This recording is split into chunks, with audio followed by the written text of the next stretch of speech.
Hello, and welcome to Enlightened Empaths, your community for the spiritually awakened. We hope you're having a lovely start to your week. We're going to be sharing some wonderful stories and questions that you all have sent into us. Just as a reminder, if you ever want to share anything with us, you can email us enlightenedempaths@gmail.com, or you can message us on Facebook. You can find us there by searching Enlightened Empaths. Denise, would you like to start us off? I would. Thank you. Hi, Denise and Samantha. I wanted to thank you both for your amazing podcast, Enlightened Empaths. I began listening last Friday and have been binging through the episodes like it's a crime series on Netflix. I laughed, cried, and had a million aha moments in the last 4 days. Today, I got a very nasty, cold message on a community board from someone I don't know after I asked an exercise program question. It was so hurtful. And instead of writing back, I decided a healthier option would be to go the higher route. That's when I decided to thank someone who has helped me, and I thought of you two lovely women. I think I am a codependent, intuitive empath and have struggled with relationships with both family and boyfriends. You two have already enlightened me. Your podcasts are incredibly calming, insightful, and I feel like it really helping me to connect better to myself. You've given me a lot of food for thought. I just want to know you've helped a random lady out in Colorado. I'm still in 2018 of your podcast and looking forward to continuing through. Thank you. Have a beautiful week. Oh, that's a beautiful note. I know. I loved that. I responded to her personally, but I just really wanted to include this on today's show because I shared this with my kids at dinner time when I got it. I mean, Denise, is that not I just love this idea. And I told her I'm going to steal it. How many of us have been? I know I'm on a lot of community pages, and what I've noticed when people are asking a question, a simple question like, hey, where can I get the COVID vaccine? People will respond with the most vicious things. And so now I'm noticing on these community boards I follow, people will say, please don't come at me. I'm seriously just trying to ask a question. Like they have to preface it. Right. And it makes me so sad.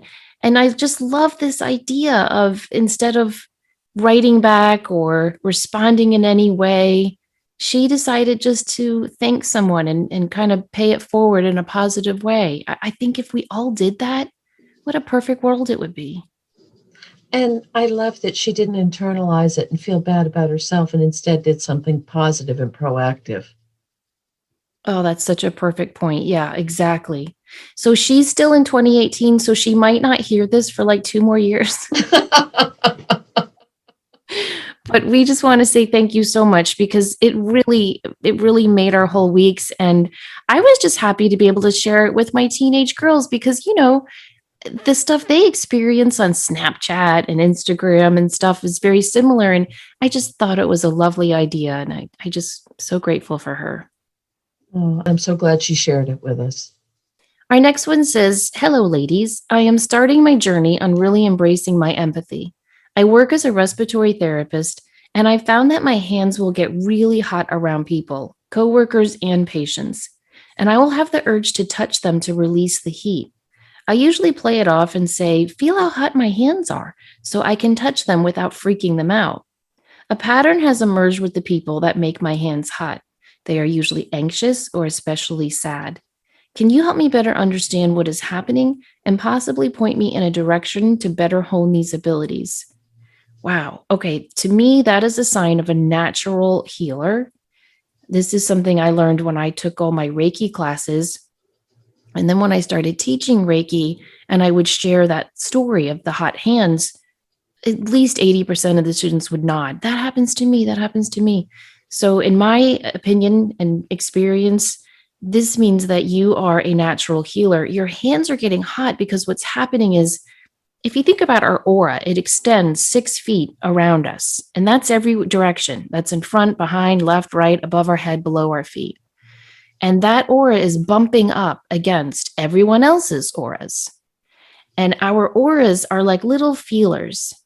I always think about those little, what's that little cleaner Denise, do you remember the old commercial and the little bubbles would come out and Oh, they'd all scrubbing bubbles. scrubbing bubbles? Okay. That's how I always think about our aura. Like there's these little scrubbing bubbles on the edges of our aura when we're natural healers. And we're constantly feeling everyone else's auras and trying to clean them and help them and engage with them. And so when we bump up against someone who is feeling sad, who is feeling anxious or worried or dealing with grief, our little scrubbing bubbles on the edges of our aura, they start going to town and they're like, ooh, here's a good job for us. We got to clean this. And so then we intuitively, naturally, subconsciously pull in so much more light from the universal forces. And that's what's pouring into you and spilling down your arms and out your hands. And that's why your hands are heating up because they're getting ready to do the work you came here to do. One thing I would recommend is Barbara Brennan's book, Hands. Is it called Hands of Light or Hands That Heal? I am drawing a blank on that right now, but I'm going to have to Google it in a minute. But I have volume 1 and volume 2. It's the type of book I look to again and again and again. You know, those books where you can read it once and go, wow, that was amazing. And then you read it again and you find 15 different things you didn't notice the first time. It's just the best primer for healers that I've come across. Would love to hear from you guys if you have other primers that work just as well. And then I would recommend that she check out a healing modality. Of course, I'm going to recommend Reiki because that's my favorite. But if you're a respiratory therapist and you're working in a healing field like a hospital, I would really recommend you check out Healing Touch as well. I know a lot of nurses do that. There are courses all over the country. And that is just a fantastic way to work with your healing abilities, especially in a medical community. Most hospitals that I've encountered have a volunteer group. I know when my former husband was in a coma for a month, and the nurses told me about a group of volunteers. I think most of them were nurses, and they were all Healing Touch practitioners. And I'm telling you, when they came into that hospital room each day, I always asked if I could stay, and they were nice and said I could. The entire room filled with peace and love. I've never felt anything so potent in my life. And it's one of the healing modalities that's on my bucket list. I really want to learn it. If you feel overwhelmed by that, like, I don't want to learn Reiki, I don't have time to get certified in Healing Touch, then at least start with your chakras and start to learn how to work with your chakras, how to open them, how to close them, how to clean them. Read some books like Judith Anodea's book, The Wheels of Light, on chakra work, and start to understand your energy because I just think you have a lot of beautiful work ahead of you. I'd like to add one thing is there's this amazing, amazing woman, Meredith Kendall, who wrote a book, a kind of a personal account, Reiki Nurse. And she was very instrumental in starting a Reiki program at the Patrick Dempsey Cancer Center here in Maine.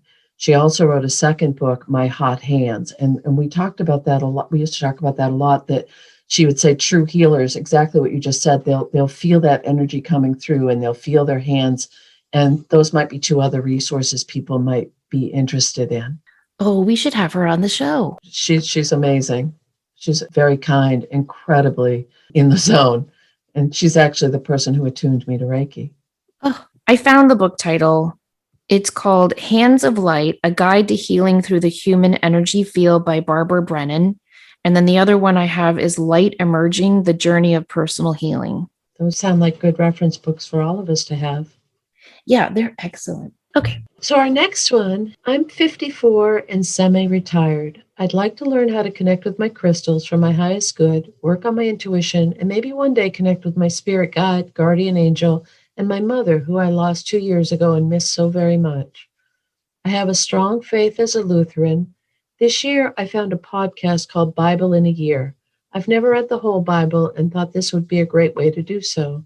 Daily, the chapters are read by a Catholic priest who's great to listen to. He then does an overview after each reading. I really enjoy it and feel good about it. Today, he read about Saul in 1 Samuel when he went to see a medium because he hadn't heard from God. In some of his commentary after the reading, he said astrology, palmistry, tarot, use of mediums, any of these things, you need to get rid of, stay away from. They're dangerous. Get yourself to confession because it's placing your eternal soul in jeopardy. And if someone says they've got healing from this or that, that healing came from the wrong source.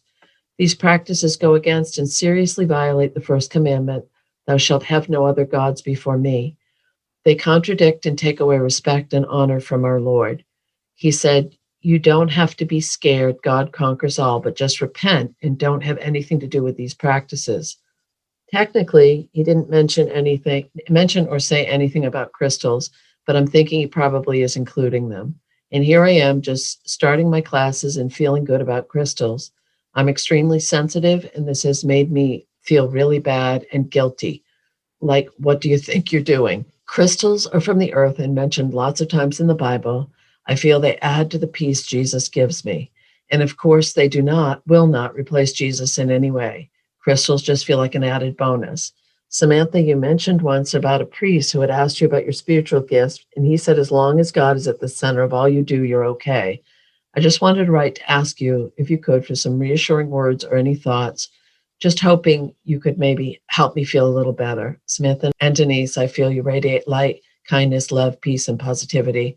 Many thanks for your time, and God bless you. You and I have talked about this many, many times. We've both gone through our own, so to speak, dark night of the soul, questioning our faith, what we were brought up with, what we were taught. Is there something wrong with me because I can feel and sense and connect? My personal belief in my soul is God would not have made me this way if he didn't want me to use these gifts in his name. I'm very spiritual. I'm very connected to spirit. I also think, why would God put these crystals on the earth, or why would the earth produce these crystals if they weren't here to help us on our path? Because the vibration of each is so unique. Some of you know as well that I honor the sacredness of nature, of Mother Earth, of all that is in that direction as well. And I personally think we combine the both. I don't feel the need to defend that anymore, which is really cool. That is really cool. And I think it comes with a lot of time and inner reflection and experience. And I think it's something, like you said, it's a personal come to Jesus moment. I think you have to have. I understand where this priest is coming from. He's doing what he was taught to do. And I don't, I think he has a beautiful, wonderful podcast that is helping so many people. But, I think about, there's a quote from Matthew that, of course, I had to Google because I am a Catholic and we don't memorize our Bible. But it's where Jesus, I think it's Jesus, is saying, even so, every good tree bringeth forth good fruit, but a corrupt tree bringeth forth evil fruit. A good tree cannot bring forth evil fruit, neither can a corrupt tree bring forth good fruit. I have thought about that a lot through the years of doing this work, Denise, because remember that friend I had that I lost? When I came out of my psychic closet, and she said, this is the devil working through you. And I said to her, but so much healing has come through the work I have done. Like, I could show you the letters and cards and emails I've gotten through the years. And my work is really helping people. And she said, oh, that's how the devil works. He works slowly. Well, now almost 20 years later, Denise, I'm thinking that devil's a slow little sucker, because there's still good fruit coming from this tree. And so I think you have to look at the work that comes out of being an intuitive, being on the spiritually awakened path, of working with crystals. And for Denise and I, and for everyone else I know, only good has come from working with crystals. I'd like to add too that the Bible is, I see it, if that, you nailed it a minute ago when you said the priest who's doing that show, that's his belief system, so he's going to honor that. If that's your faith, if that's what you believe, please step into that and honor it as in every way possible. But I also think if you follow the Torah, if you read the Torah, the Quran, any other religious text that feeds your soul and gives you a strong connection to divine, I have to say each is a pathway to all that is in source. Yes, I agree. It's just hard, Denise, for people like this listener and me who crave that sense of community and connection. it's really hard to be told, yeah, but you don't fit in here. Like Right. before I came out of the psychic closet, I was a member of the Mother's Morning Prayer Group. We met every Thursday. I was a member of the Rosary Making Group, and I loved doing that Wednesday mornings at 9 a.m. I was so involved in my church and I felt so happy. And then when I started doing this work and realized, I don't really fit in there anymore, I kind of pulled back. I have a really good friend who's a lesbian, and she grew up in the Catholic Church as well. And she kept trying to go to church with all of us still. And she said, I just don't fit in there anymore. And, sometimes we talk about it, and she's cried about, Oh, missing the sacraments, missing that sense of community and connection. And she has found another church. There's something different. This listener is Lutheran, and she joked earlier on in her email that it's very similar to Catholicism, because it is. There's something different about, I don't know, cradle Catholics. We are very married to the sacraments, to the tradition, to the sense of familiarity in the ritual that's repeated every single Sunday. And to switch churches, yeah, you can do that, but it's just never the same. And it just makes me sad that, my church, I don't know about the Lutheran church, but my church is riddled with so many disgusting problems and such a terrible, awful history, and so much that I'm proud of too in that history. I mean, where would we be without Catholic social ministries? Where would we be without the hardworking nuns who are constantly teaching and uplifting and providing such a wonderful source of solace and comfort? Where would I be without my favorite teacher from middle school, Sister Catherine? So there's so much good, but there's also so much bad. And I just wish that they would accept more of this. I wish they wouldn't come down so hard on some of these lines. Find it heartbreaking. But I would tell this listener, keep listening to this lovely priest. It's bringing you spiritual food and nourishment. But as anything, if you listen to Denise and me, anything you listen to or read, I think it's so important in life. You don't have to go all in. You can right. take what works for you, what grows you, what comforts you, and then you can leave what doesn't resonate with you. And why people don't see that when they study the Bible, like, this is what pisses me off, Denise. Okay, so if mediums are bad, which, by the way, everyone Google Jerome, Saint Jerome translating the Bible, and learn how he turned the word poisoner into witch. So just do Oh, some history on how the Bible has been translated. I think that's going to be really eye opening. But also, if we're going to accept this fact that, we can't consult mediums or look at cards or, all of that, then if you're going to follow that, shouldn't you follow all the other rules? And shouldn't men be walking around with beards and no one be walking around with cross fibers in their wool coat? And shouldn't we be stoning adulterers still? Like, why can some people cherry pick what they want from the Bible but others can't? very good point. I'll stop talking now, but it's just okay. No, no, but this comes up for a lot of listeners, a lot of people. It's a conflict. It's an internal struggle to align with the way we may have come onto the planet and what we're being told is right or wrong. And that covers topics outside of religion as well. Yeah, I agree. All right, our next question says, a couple of weeks ago, I sat in meditation and spoke to my deceased father, with whom I had a very strained and fearful relationship.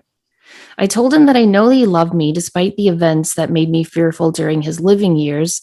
Then I asked if he would show me a boat if he's still with me, since we spent a lot of time on boats during my childhood. As the meditation came to a close, tears flowed and I felt a warm connection with him. Since it was asking a lot to see a boat, as I don't live near the ocean, I told him it could be done in a humorous or silly way.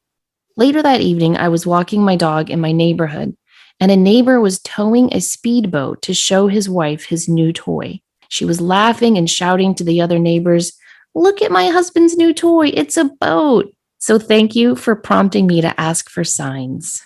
And that's from Donna. Isn't that amazing? I love that. And from a lot of people I'm talking to, things are manifesting fast right now. Like people are asking for feedback and signs, and it's like, bam, there it is. That's true. Everything seems to be speeding up. I can't believe we're already into June. Okay. And also, I love, love, love that she got that warm connection with her dad because you can always do the healing that needs to happen. Yes. I want to do a separate show on this, Denise, if you're open to it, because in my May newsletter, I wrote a lot about my personal conflict with my difficult relationship with my mom. And I received so many wonderful, beautiful emails in response to that. And many of them said, my mom and I had a very difficult relationship. She's now passed on. However, our relationship is fantastic now. And they shared about having dream visits where they got to hug their mom, or having meditation experiences where their mom asked for forgiveness. And it's just a comforting, wonderful reminder that you can continue to heal and connect and forgive and understand and grow, even if your loved one has passed on. Yes. Yes. And it could be part of that soul contract that you would do that after they passed. Also, it sends healing back to them as well as helping yourself. Excellent point. Yeah, so true. So, our next one, hi, Samantha and Denise. I've been learning to embrace my sensitive and empathic nature, doing a great part to the wonderful podcast you put out each week. I can't thank you enough. Just this week, I found it necessary to set a boundary with a family member, and the blowback was astonishing. Perhaps because I'm new at setting boundaries and may not be all that skilled at it, I was unprepared for the attack. I need not go into too much detail. Somehow I feel you both understand what I'm talking about. But I've been left shaken by the experience. Many cruel and unkind things were hurled at me. And for the most part, I've been able to see it as a defensive reaction. It is. There were a lot of you always and everything you thrown at me. I'm glad to say I did not apologize for being sensitive. But as I say, I do feel shaken by the level of vitriol.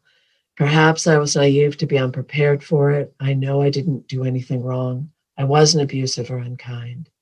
I know you both have experience setting boundaries and caring for yourselves in the course of your awakening spirituality and empathic natures. Have you encountered situations like this?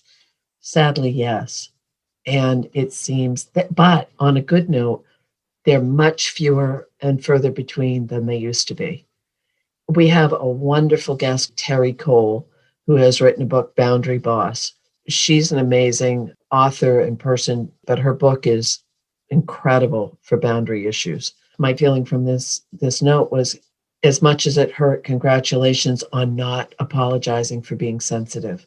That's a beautiful, beautiful step in taking back your power and accepting yourself for just the way you are. And I think that's a great recommendation, that book. And, this is what happens when everyone in a situation has their label and they know to go along to get along. And then suddenly you change that whole dynamic. People freak out, and it's not pleasant. It's not easy. And I think it's brave of our dear listener to respond the way she did.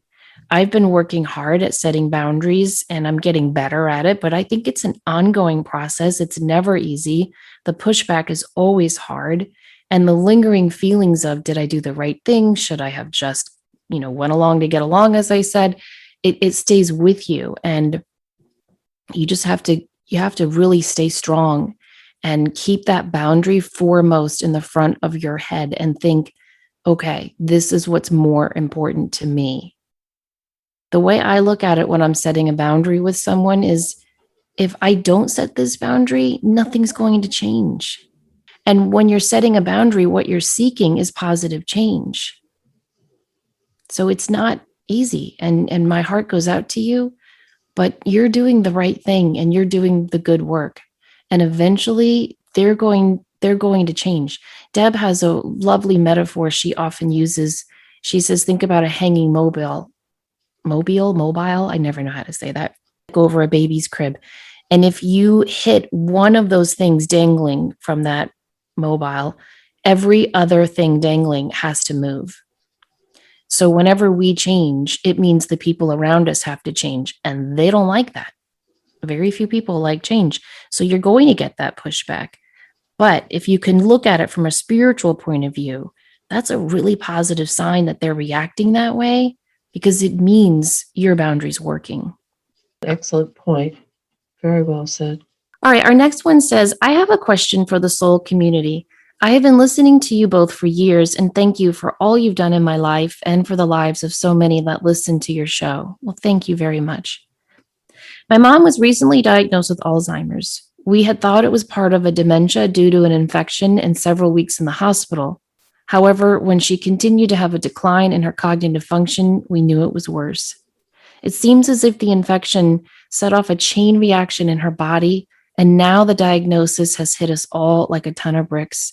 It has progressed so quickly. Unfortunately, I am also an NP, and I am aware of what is to come for her. I recently went to see her over Mother's Day weekend, and I noticed that much of her day is spent in this fog of her brain.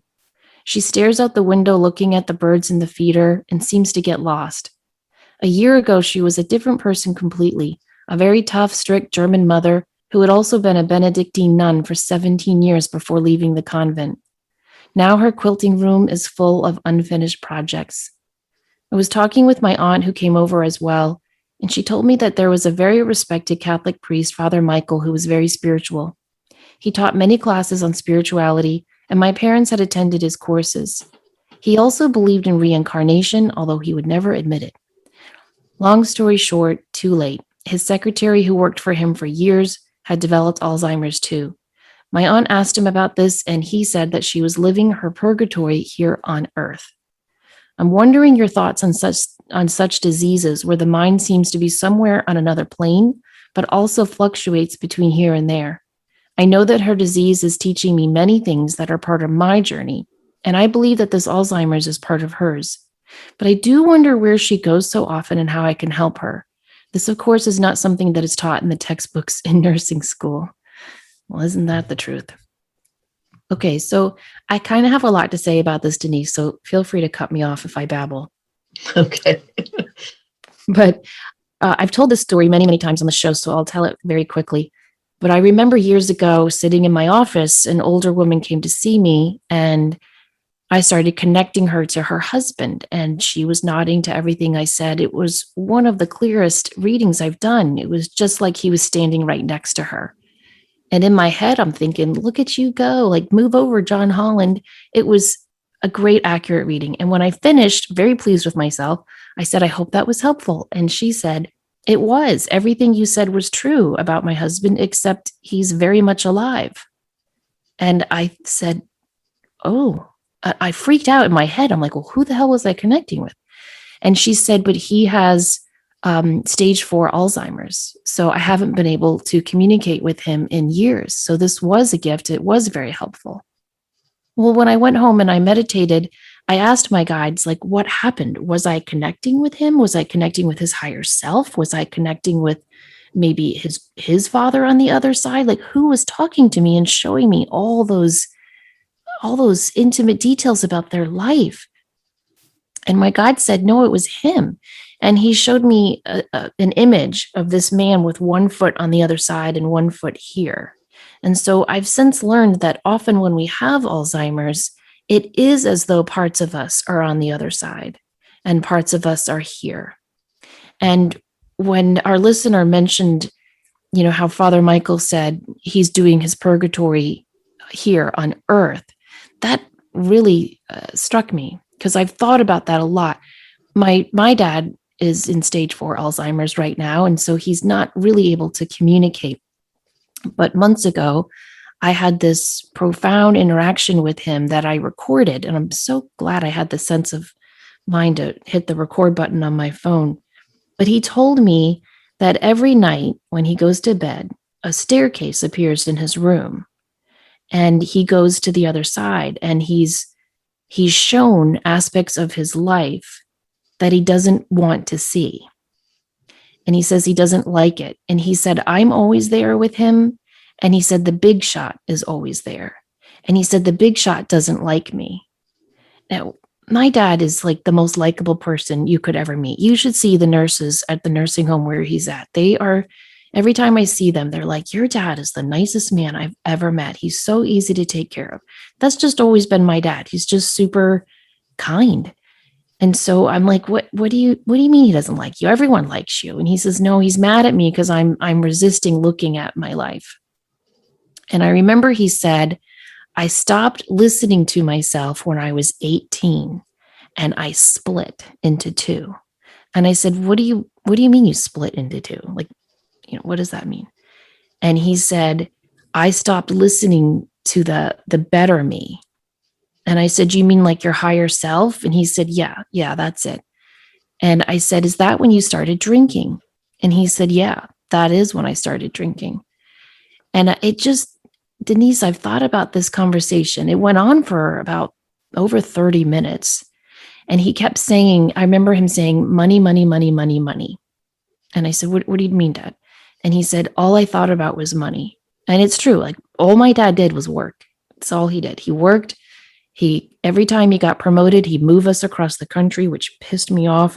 But all he thought about was providing for his family and making money and investing and all that. It's all he cared about. That was his mark of success. And he did make money and he was successful. But I feel like now I wouldn't say my dad's in purgatory, but I don't know, thinking about him sitting in that nursing home staring out his own window, yeah, that's kind of a really interesting. I'm going to have to think about that.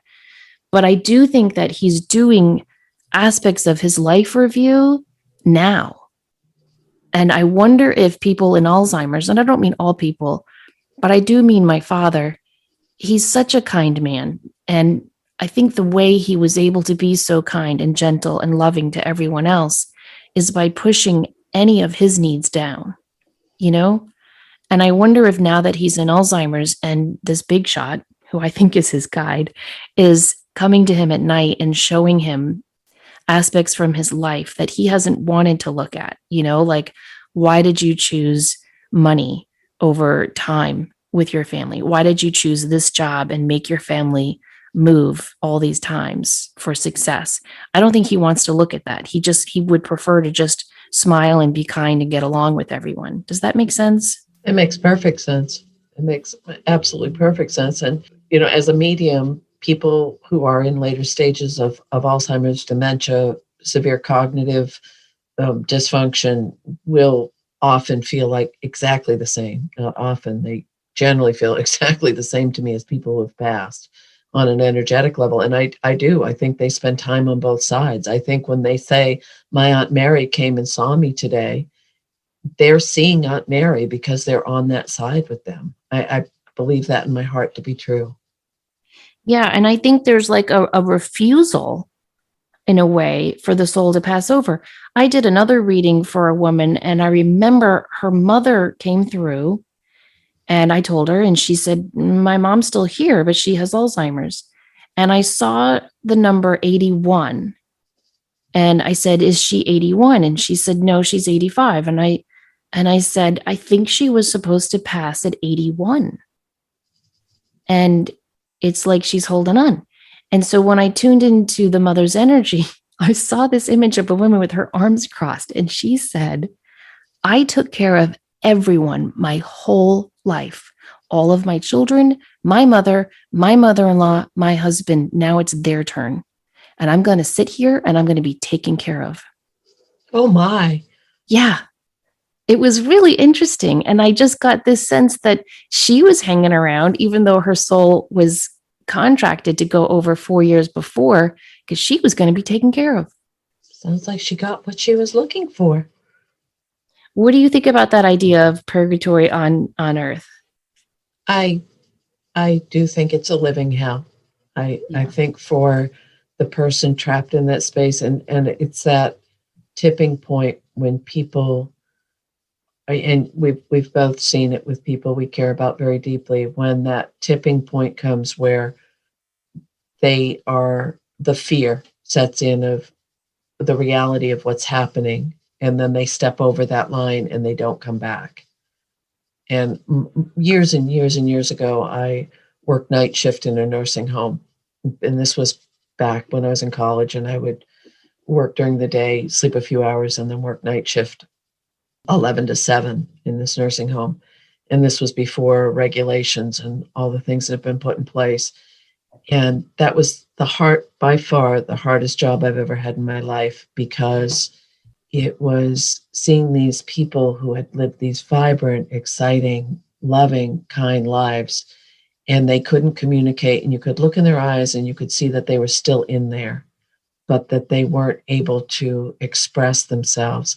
And it was just that the dignity piece of, and I think if we do have someone in our life who is struggling with that, helping them to maintain their dignity. Often when I bring someone through who has passed, I mean, as a medium, when I connect with someone who has, that's one of the first things that they'll say is, thank you, thank you, thank you for helping me keep my dignity as much as I could.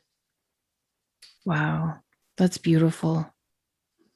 But they do tend to hold on, and I find that fascinating. Before my dad lost most of his speech, I said to him, Dad, if it's your time to go, we're okay with that, and we will always honor you and be here for you, and I will hold your hand. And I was just going on and on trying to tell him it was okay to leave, because I knew he had such a I'm going to protect this family mentality, that I knew he'd hold on. And he Right. said, "Oh no, I love waking up in the morning. I never know what's going to happen." And this is at a time when his life involved waking up at my sister's house, walking 12 feet out into the living room, and sitting down in front of the TV all day. And he was Oh like, my. he said, "I love it. I never know who's going to visit me. I look forward to dinner. I'm not going anywhere." And I was like, "Okay, got it." Wow. Your dad's lucky to have you and your sisters to be there for him. That's a beautiful gift for him as well. Well, for this listener, it is a gift, but it's also one of the most challenging things I've ever had to witness. And so my heart goes out to you and your mother, and I will just keep you in my prayers. There is that adorable book my friend Joel gave me about the cat. Oh gosh, why can I not remember names this hour? But about the cat in the Alzheimer's home and how he helped so many people. Oh yes. Yes. Oscar the cat. Anyway, she might want to check that out. It's super comforting. But really, to me, there's very few resources of comfort when you're going through this. You just have to be strong and hold space for your parent and show up for them. And be gentle with yourself as well. Yes. Uh, our next one, I bought tarot cards the other day and tried using them last night after putting them in a bowl with sage for about 15 minutes. When I used the cards afterwards, I asked something to the effect of, how will my upcoming wedding and marriage go? And I drew the 10 of Swords. I can't remember if it was drawn upside down, and I flipped it. This caused me great concern and anxiety. I was wondering how accurate tarot cards are with self readings. I'm concerned that I drew the card and can't stop thinking about it. Uh, that's why always, always, always with tarot cards, with any form of divination, psychic, intuition, always subject to change and free will. It's the energy around you exactly in this moment, and any variables, your free will is the hugest variable.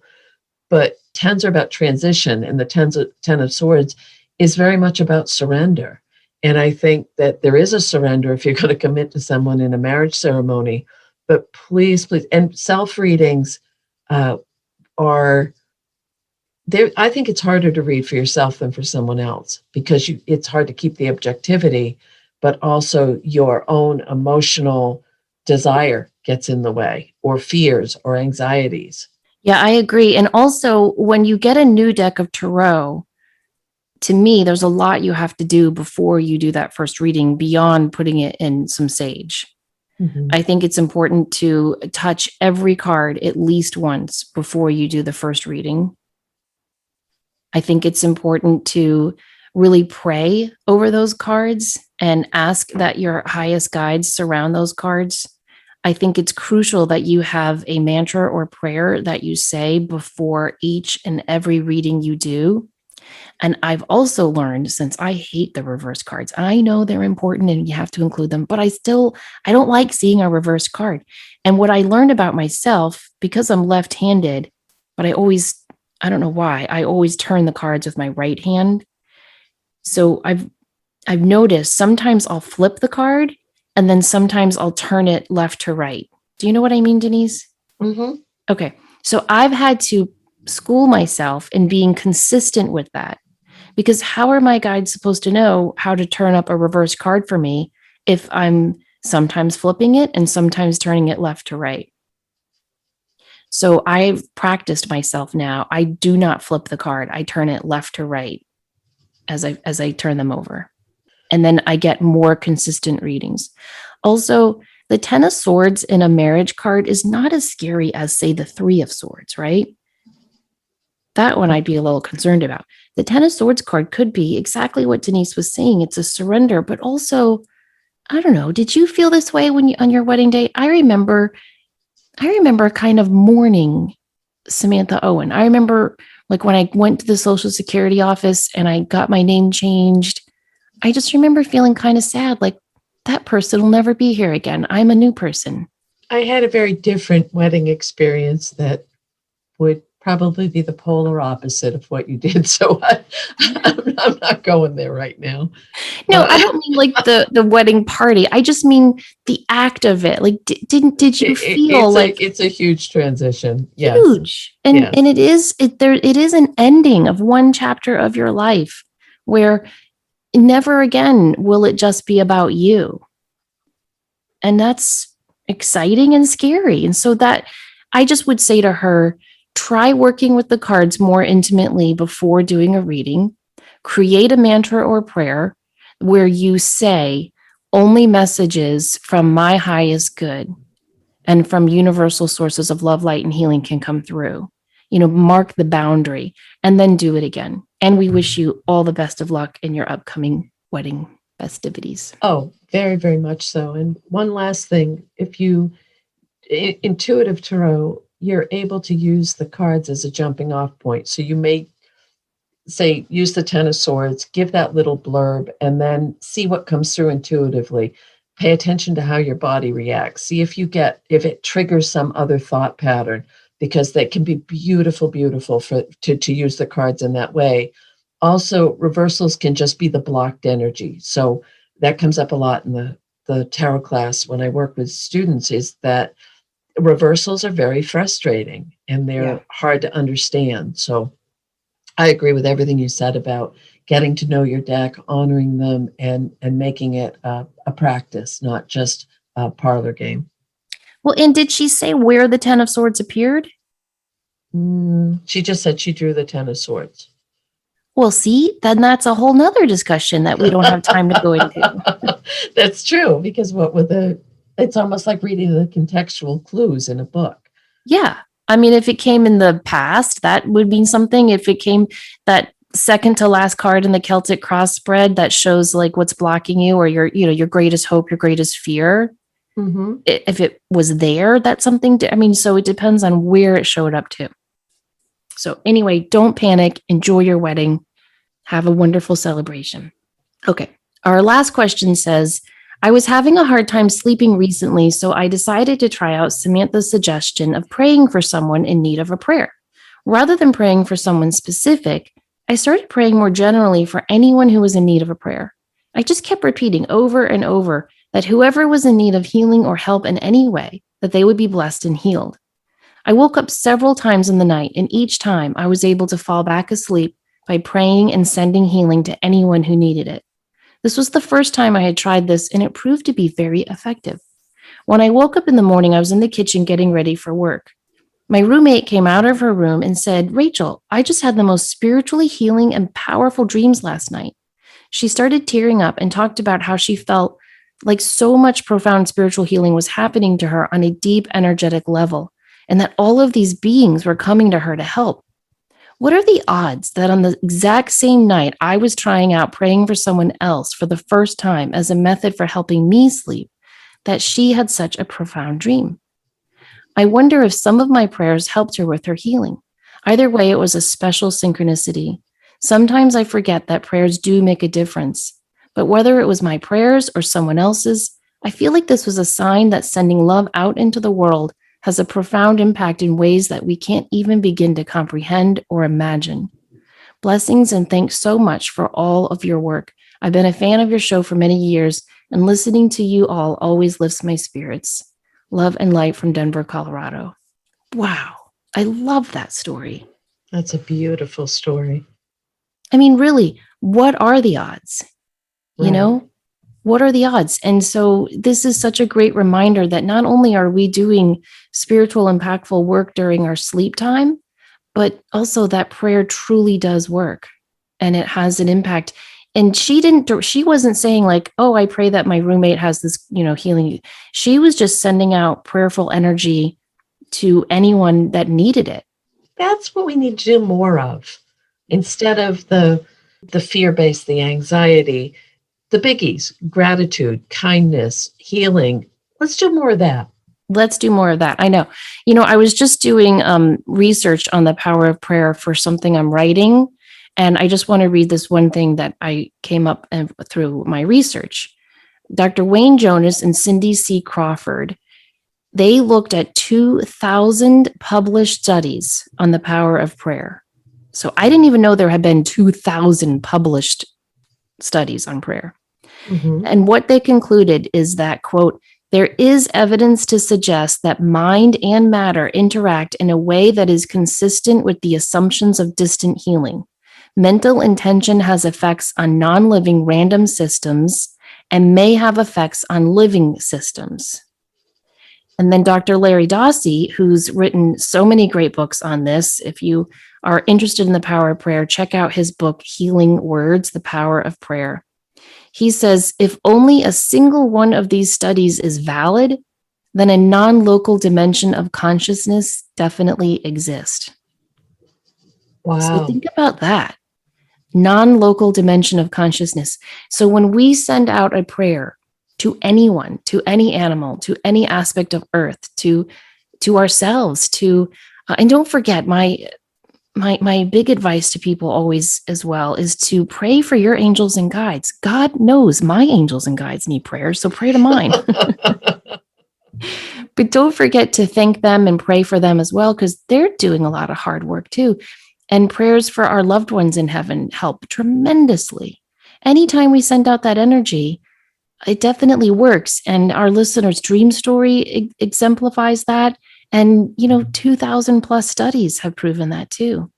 Yes, more of that. More of that. Yes, that's incredible that there's been that many studies published on this. It's wonderful.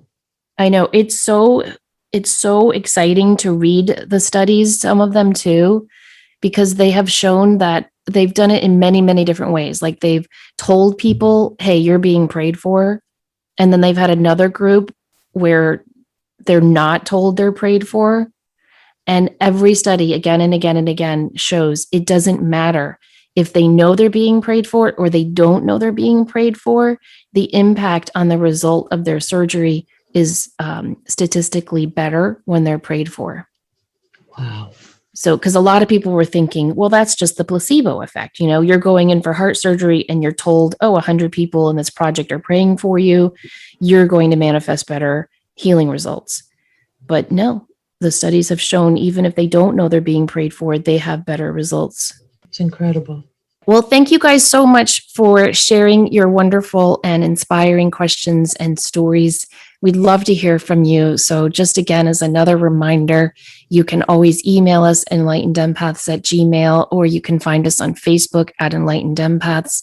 If you enjoy our show, please take a moment to rate us and leave a kind review on iTunes or tell a friend to join our community. And please remember, as always, to show up, do great work, and share your light. Take care.